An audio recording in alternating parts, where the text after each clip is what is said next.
Bismillahirrahmanirrahim. Assalamualaikum warahmatullahi wabarakatuh.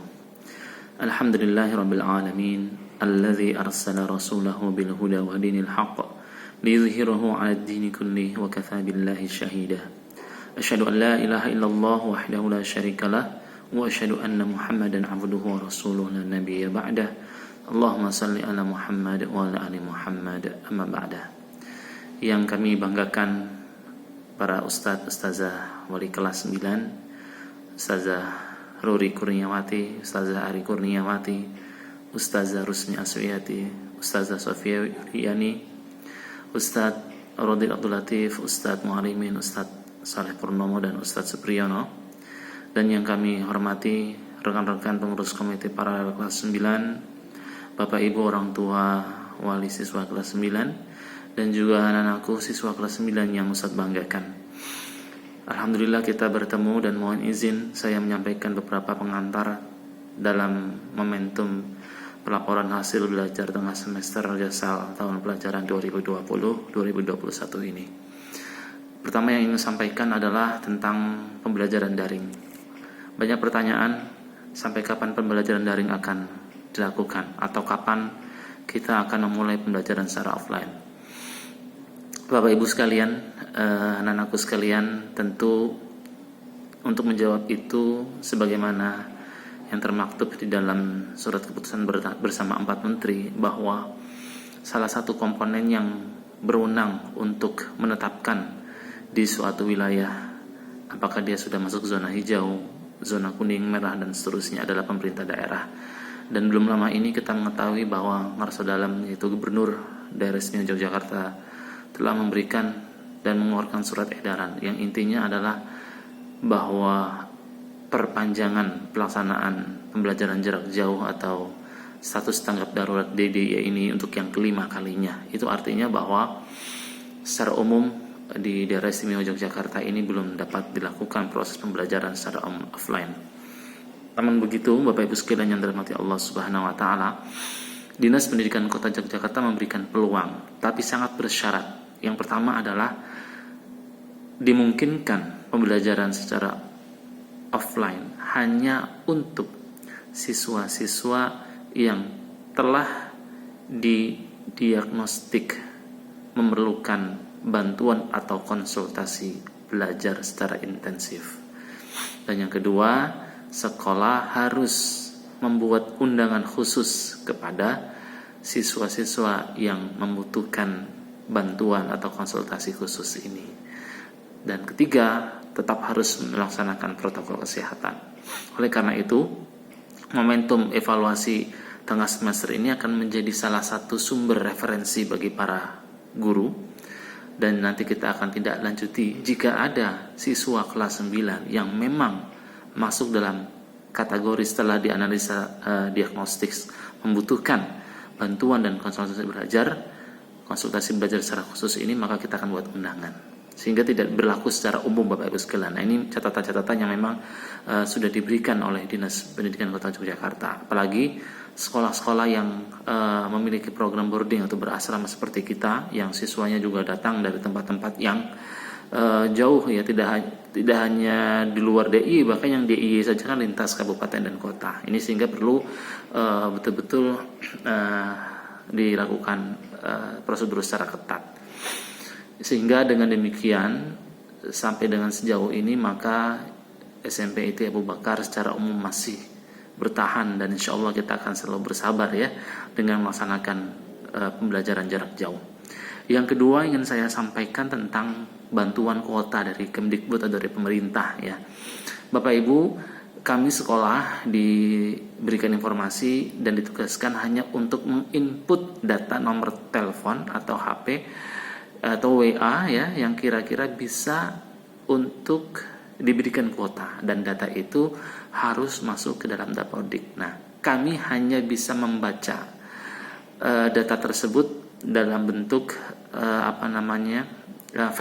verbal itu sebagai semacam notifikasi bahwa data nomor yang telah diinput oleh kami itu sudah benar ya, dan bisa diberikan atau dikirimi kuota internet. Tetapi apakah kuota internet itu sampai masuk ke dalam nomor-nomor yang sudah kami inputkan ke Dapodik itu, kami tidak bisa mengetahuinya kecuali hanya si pemilik nomor itu. Sehingga mohon jika Bapak Ibu yang putra-putrinya sudah memberikan nomor dan sudah kami input tentunya, dan jika sudah menerima, syukur alhamdulillah, jika belum maka segera menginformasikan kepada kami. Dapodik ini punya keunikan.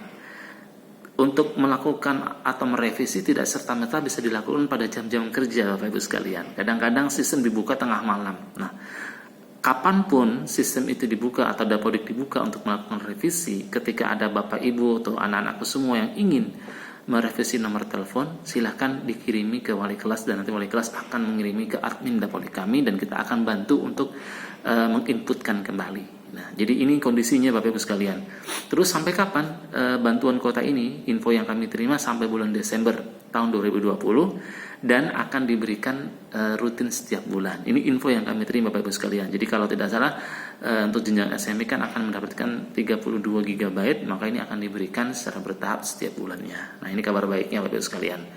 Kemudian yang ketiga, terkait dengan dana-dana kegiatan Bapak Ibu sekalian, kalau Bapak Ibu mencermati surat edaran kami ketika waktu itu ingin registrasi atau daftar ulang kenaikan kelas dari kelas 8 ke kelas 9, maka dalam surat edaran itu sudah kami informasikan komponen biaya apa saja yang perlu dibayarkan, termasuk adanya reduksi biaya. Reduksi biaya ini khususnya di biaya kegiatan dan konsumsi itu sudah kami kalkulasikan sesuai dengan kegiatan-kegiatan yang akan dilaksanakan di sepanjang tahun pelajaran ini, termasuk di masa-masa pandemi COVID-19 ini, sehingga nanti Bapak Ibu bisa memperhatikan ya berapa biaya yang harus dibayarkan dalam satu tahun ini, dalam satu semester kegiatan. Maka di situ sudah diinformasikan reduksinya. Nah, nanti kalau Bapak Ibu ingin mencermatinya, mungkin ada yang sudah terhapus dalam file-filenya akan kami kirimkan kembali. Sehingga dana itu sudah betul-betul kami reduksi sesuai dengan kebutuhan. Kebutuhan apa? Pertama, tetap ada pembelajaran daring. Yang itu kita lakukan melalui learning management system kita lewat LMS. Yang kedua, ada beberapa kegiatan-kegiatan lain ya yang juga melalui platform-platform yang tersedia ya, khususnya bagi anak-anakku yang boarding kan tetap ada kegiatan-kegiatan di asrama yang kadang-kadang pakai Zoom atau juga lebih sering masuk ke LMS atau BBB dan sebagainya gitu ya. Nah, sehingga Bapak Ibu sekalian, dana itu sesungguhnya sudah ada kalkulasi dan sudah ada mekanisme reduksinya. Nanti bisa kita share kembali suratnya. Kemudian yang keempat, terkait dengan bimbingan belajar, ini termasuk Bapak Ibu sekalian yang sudah kita perhitungkan dalam satu komponen biaya kegiatan ya. Jadi meskipun bimbel ini belum kita lakukan, tetapi sudah kita rencanakan. Dan bimbel sendiri sekarang ada dua hal yang perlu kita jadikan sebagai patokan. Yang pertama, waktunya sendiri, dan yang kedua adalah isinya atau konten bimbel itu. Bapak Ibu sekalian, pernah saya sampaikan bahwa untuk kelas 9 nanti tidak lagi ada UN ya, tidak ada lagi ujian nasional, tapi yang pasti sudah ada adalah UASDA, ujian akhir sekolah daerah. Nah, sampai dengan detik ini, isi atau kisi-kisi atau SKL dari materi-materi UASDA itu belum sampai ke sekolah, belum ada sosialisasinya. Sehingga ini yang kami terus tanyakan ke Dinas Pendidikan, dan nanti pada saatnya jika memang sudah ada konten kisi-kisi atau SKL yang sudah disosialisasikan, maka secepat mungkin Bapak Ibu sekalian kami akan sampaikan ke anak-anak dan kita akan langsung bergegas ya menyiapkan ini tentunya dengan kegiatan bimbel. Nah, bimbelnya ini juga tadi saya katakan waktunya. Jika waktunya masih dalam suasana pandemik ini dan masih dalam suasana daring, maka tentu kita akan lakukan dalam pembelajaran jarak jauh atau daring ya. Nah, itu tentang masalah bimbel. Yang selanjutnya yang ke-6 tentang pemetaan minat bakat ya. Akurasi pemetaan minat bakat yang biasanya menjadi syarat untuk melanjutkan ke tingkat SMA atau SMK itu sangat efektif kalau dilakukan secara offline Bapak Ibu sekalian ya. Biasanya kami mulai melakukan itu di akhir semester 1 atau awal-awal semester 2. Nah, mudah-mudahan nanti di bulan Januari atau Februari kita sudah bisa belajar offline, dan tentunya nanti peminatan ini ya akan kita lakukan yang akurasinya lebih tinggi jika dilakukan secara offline. Kemudian yang ketujuh, Bapak Ibu yang dirahmati Allah Subhanahu wa taala, aku semua, kami sangat mengharapkan ketika UN atau ujian nasional tidak ada lagi, sementara pemerintah akan menggantinya dengan asesmen kompetensi minimal, kemudian survei karakter dan sebagainya, maka adalah sangat tepat ketika Bapak Ibu dan anakku semua menjadi salah satu acuan utama ya untuk melanjutkan pendidikan selanjutnya adalah di SMA IT Abu Bakar. Kenapa?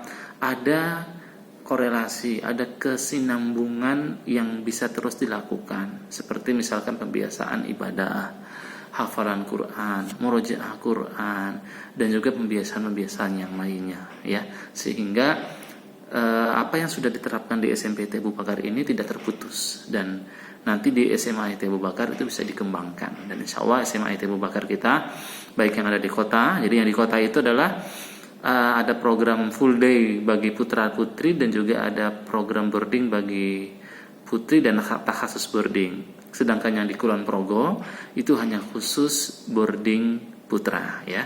Nah, sehingga ini menjadi alternatif. Saya pikir dalam suasana seperti ini, di mana lagi UN sudah bukan lagi acuan, maka memilih melanjutkan di sekolah Islam terpadu yaitu ke SMA IT Abu Bakar, saya kira merupakan satu alternatif yang tepat yang bisa dijadikan sebagai salah satu pilihan bagi kelanjutan studi anak-anakku semua yang kelas 9. Dan terakhir ingin saya sampaikan, mari selalu Bapak Ibu sekalian kita tingkatkan kesabaran kita. Isbiru wasabiru warabitu, bersabarlah dan tingkatkanlah kesabaran serta bersiap siagalah ya. Bersiap siagalah kita untuk tetap melaksanakan protokol kesehatan, pembiasaan hidup bersih dan sehat PHBS di mana saja kita berada, di rumah, di lingkungan tempat tinggal sekitar kita. Seraya kita berdoa kepada Allah, Allahumma inna na'udzubika minal barasi wal juduni wal zam wa min sayyi'il asqam. Semoga Allah Subhanahu wa taala melindungi kita, menyelamatkan keluarga kita dari wabah Covid-19 ini. Dan mari Ustadz mengajak kita jadikan evaluasi tengah semester ini sebagai lompatan untuk menjadi lebih baik. Yang belum disiplin dalam kehadiran di pembelajaran, disiplin itu tanggung jawab kita. Ya, tanggung jawab disiplin itu adalah sebuah akhlak mulia. Ya, tanpa disiplin kita tidak akan meraih kesuksesan. Karena Allah sudah mengingatkan kita wal asri, demi masa, demi waktu. Nah, disiplin waktu adalah merupakan salah satu bagian kunci kesuksesan. Sehingga anak-anak semua, marilah ya kita melaksanakan kegiatan belajar daring dengan penuh tanggung jawab. Saya kira demikian. Wabillahi taufiq wal hidayah. Wassalamualaikum warahmatullahi wabarakatuh.